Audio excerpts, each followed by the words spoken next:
Moje ime je Uroš Zmijanac i ja sam koordinator kampanje Aktivni zaposleni. Aktivni zaposleni je kampanja javnog zastupanja koja za cilj ima promenu stava Ministarstva finansija, koji je da svaka rekreativna aktivnost zaposlenih građana spada u dodatna primanja i oporezuje se sa 65%. Ovaj stav ministarstva proističe iz tumačenja zakona donetog krajem 2011. godine. Stav Svetske zdravstvene organizacije je da aktivni životni stilovi doprinose prevenciji hroničnih oboljenja kao što su dijabetes, gojaznost i mnogi drugi.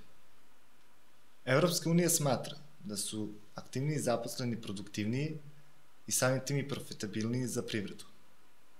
Istraživanja su pokazala da zemlje koje se pridržavaju ovog stava imaju mnogo manje troškove u svojim zdravstvenim budžetima. Naše mišljenje je da je za Srbiju neophodno da prihvati ove vrednosti i napravi korake za usvajanje standarda Svetske zdravstvene organizacije i Evropske unije. Koraci kojima je ovo moguće izvesti jesu promena poreske politike i stimulacija rekreativnih aktivnosti zaposlenih građana. Interes kompanija i fitness industrije za učešće u ovoj kampanji je više nego očigledan. Kompanije kroz veću produktivnost svojih zaposlenih ostvaruju i veći profit, dok je fitness centrima u interesu da povećaju broj korisnika svojih usluga. Pozivamo vas da se priključite kampanji Aktivni zaposleni i da zajedničkim snagama unapredimo društvo u kojem živimo.